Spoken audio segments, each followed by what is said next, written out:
നമുക്കൊരു നാടൻ മുളക് വറുത്ത പുളി, പാലക്കാട്ടുകാരുടെ സ്പെഷ്യൽ തറവാട്ട് പുളി ഉണ്ടാക്കിയാലോ? അപ്പോൾ അതിന് വേണ്ടത് എന്തൊക്കെയാ വെച്ചാൽ, ആദ്യം ചെറിയ ഉള്ളി, ഒരു ചെറുനാരങ്ങ വലുപ്പത്തിൽ പുളി, 3 വെണ്ടയ്ക്ക. ഇതിൽ വറുത്ത് കൊട്ടാൻ കടുക്, ഉലുവ, വറ്റൽമുളക്, കറിവേപ്പില. ഇതൊരു സ്പെഷ്യൽ പുളിയാണ്. നമ്മുടെ മുളക് വറുത്ത പുളിയുടെ കൂടെ ഞാൻ വെണ്ടയ്ക്കയും കൂടി ഇട്ടിട്ടാണ് ഉണ്ടാക്കണത്.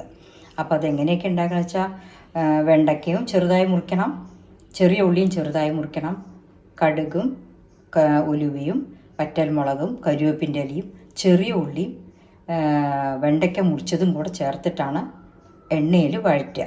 അത് റീഫൈൻഡ് ഓയിലാണ് നല്ലത്, വെളിച്ചെണ്ണയൊന്നും വേണമെന്നില്ല. വെളിച്ചെണ്ണ എടുക്കണമെങ്കിൽ അതും എടുക്കാം, പക്ഷേ റീഫൈൻഡ് ഓയിലാകുമ്പോൾ അതിന് മണമില്ല, അതുകൊണ്ടാണ് അത് പറയാൻ കാരണം. കടലെണ്ണയൊന്നും വേണ്ട കേട്ടോ. അപ്പോൾ അതിൽ ഉണ്ടാക്കാം. അപ്പോൾ ഇത് നന്നായി വഴറ്റിയ ശേഷം പുളി വെള്ളം കലക്കി അതിലൊഴിക്കുക. അപ്പോൾ പുളിയുടെ ചാറ് പിഴിഞ്ഞെടുത്ത് അത് കലക്കി അതിനും കൂടെ ഇട്ട് ഒന്ന് തിളപ്പിക്കുകയേ വേണ്ടൂ. 10 മിനിറ്റ് കൊണ്ടാവുന്ന പണിയാണ്. വളരെ ടേസ്റ്റിയാണത്. ഇതുപോലെ നമ്മുടെ പാലക്കാട്ടിൽ പല ടൈപ്പിൽ ഉണ്ടാക്കുന്നുണ്ട് ഓരോരുത്തർ. വലിയ ഉള്ളി ഇട്ടിട്ട് അങ്ങനെയൊക്കെ ഉണ്ടാക്കുന്നുണ്ട്. പക്ഷെ ഞാൻ ഉണ്ടാക്കുന്നത് എൻ്റെ അമ്മയുടെ റെസിപ്പിയാണ്. ഞങ്ങളുടെ അമ്മ ഉണ്ടാക്കണ മാതിരത്തെ റെസിപ്പിയാണ് ഇത്. ഭയങ്കര ടേസ്റ്റാണ് കേട്ടോ. ഇപ്പോൾ നമ്മുടെ വെണ്ടയ്ക്ക ചേർത്തുള്ള മുളക് വറുത്ത പുളിക്കുള്ള വെണ്ടയ്ക്ക മുറിച്ചിട്ടുണ്ട്. ഉള്ളി ചെറുതായി അരിഞ്ഞിട്ടുണ്ട്. ചെറിയ ഉള്ളി തന്നെ വേണം, വലിയ ഉള്ളി വേണ്ട. പുളിവെള്ളം റെഡിയാക്കിയിട്ടുണ്ട്. എണ്ണ, കരിവേപ്പില, മഞ്ഞൾപ്പൊടി, ഉപ്പ്, കടുക്, ഉലുവ്, വറ്റൽമുളക്, ഇതെല്ലാം നമ്മൾ റെഡിയാക്കിയിട്ടുണ്ട്. ഇനി നമുക്കിത് അടുപ്പത്ത് വെച്ച് എല്ലാം മിക്സ് ചെയ്യേ വേണ്ടൂ. ഇനിയിപ്പോൾ അടുപ്പിൽ ചട്ടി വെച്ചിട്ടുണ്ട്. അതിലിതാ കുറച്ച് എണ്ണ ഒഴിക്കുക പാകത്തിന്. പക്ഷേ എല്ലാം മൂത്ത് വരണമല്ലോ, അതിനുള്ള എണ്ണ ഒഴിക്കണം. ആ എണ്ണ ആയ ശേഷം കുറച്ച് കടുക്, നമ്മുടെ ആവശ്യത്തിന് കേട്ടോ. ഇപ്പം എല്ലാവർക്കും അറിയാമല്ലോ എത്ര കടുക് വേണം, എത്ര ഉലുവ വേണം, മുളക് വേണം എന്ന് എല്ലാവർക്കും അറിയുമല്ലോ. അപ്പോൾ കടുകും ഉലുവ, അത് കഴിഞ്ഞാൽ കരിവേപ്പിൻ്റെ ഇല, വറ്റൽമുളക്, അതൊന്ന് റെഡിയായ ശേഷമാണ് ചെറിയ ഉള്ളി ഇട്ട് വഴറ്റുക. അതിന് ശേഷമാണ് മുറിച്ച് വെച്ച വെണ്ടയ്ക്ക ഒന്ന് വഴറ്റണം. അതിലാണ് നമ്മുടെ വാസന കിടക്കുന്നത്. വെണ്ടയ്ക്കൊക്കെ വഴറ്റില്ലേ, മുളകും ഉള്ളിയും കരിവേപ്പിൻ്റെ ഇലയും എല്ലാം കൂടെ നല്ലൊരു മണം വരും. ആ മണം വന്നാലാണ് എൻ്റെ സ്വാദ് ശരിക്ക് വരിക. ഉലുവ കുറച്ച് ഇത്രയൊക്കെ വേണം കേട്ടോ, എന്നാൽ തന്നെ അതിൻ്റെ വാസനയുള്ളൂ. മുളക് വറുത്ത പുളി എന്ന് പറയുമ്പോൾ എല്ലാ ടേസ്റ്റും ഉണ്ടായിരുന്നു, നല്ല സ്വാദാണ്. ഉലുവ ഒന്ന് മൂത്ത് കഴിഞ്ഞാൽ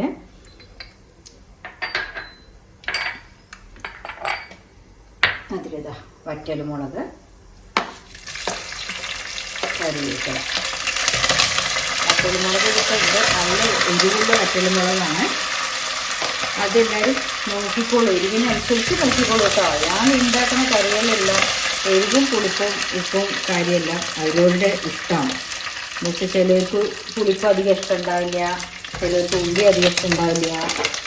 അപ്പോൾ ഇതൊക്കെ ഇട്ടാലാണ് വരിക. ഇപ്പോൾ വറ്റൽമുളക് റെഡി ആയിട്ടുണ്ട്. അപ്പോൾ തന്നെ ഞാൻ ചെറിയ ഉള്ളി ഇട്ടു. അതൊന്ന് ചെറുതായി മൂത്ത് കഴിഞ്ഞാൽ വെണ്ടയ്ക്ക ഇട്ടിട്ട് നന്നായി വഴറ്റി ആ വെണ്ടയ്ക്കയുടെ വാസന വരണം. നല്ല ഒരു മണം വരും, വറുത്ത വാസന. അതാണ് മുളക് വറുത്ത പുളി വറുത്ത മുളക് വറുക്കണം. വറുത്ത് അതിൽ കുറച്ച് വെണ്ടയ്ക്ക ഇടുമ്പോൾ, ഇപ്പോൾ വെണ്ടയ്ക്ക സീസണാണല്ലോ. ഇനി നാടൻ വെണ്ടയ്ക്കൊക്കെ വരാൻ തുടങ്ങിയിട്ടുണ്ട്. നാടൻ വെണ്ടയ്ക്ക ഇട്ടാൽ ഇതിലും സ്വാദാണ്, ഇനിയും സ്വാദാണ്. അതിലൊന്നും ഇതാ ഉള്ളി ചെറുതായി ഒന്ന് മുരിഞ്ഞിട്ടുണ്ട്. അതിലേക്ക് നമ്മൾ ഈ മുറിച്ച് വെച്ച വെണ്ടയ്ക്ക ഇടും.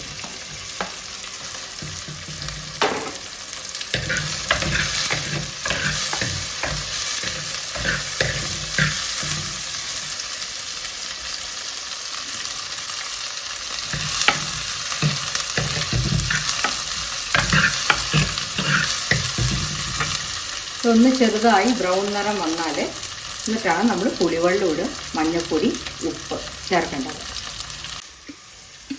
അപ്പോൾ അത് വെണ്ടയ്ക്കയും മുളകും എല്ലാം നന്നായിട്ട് മൂത്തിട്ടുണ്ട്. ഇനി നമുക്ക് അതിലേക്ക് പുളിവെള്ളം ഒഴിക്കുക. ആദ്യം കുറച്ച് പുളിവെള്ളം ഒഴിച്ചോളൂ, കുഴപ്പമില്ല. അതിന് ശേഷം നല്ലോണം ഇറക്കിയിട്ട് ഇത് പോരാട്ടോ, ചുടുവെള്ളം കൂടി നിറയെ വെള്ളം വേണം. ഈ പച്ചവെള്ളം കുറച്ച് ധാരാളം ഒഴിക്കുക, നല്ലോണം ഒഴിച്ചോളും.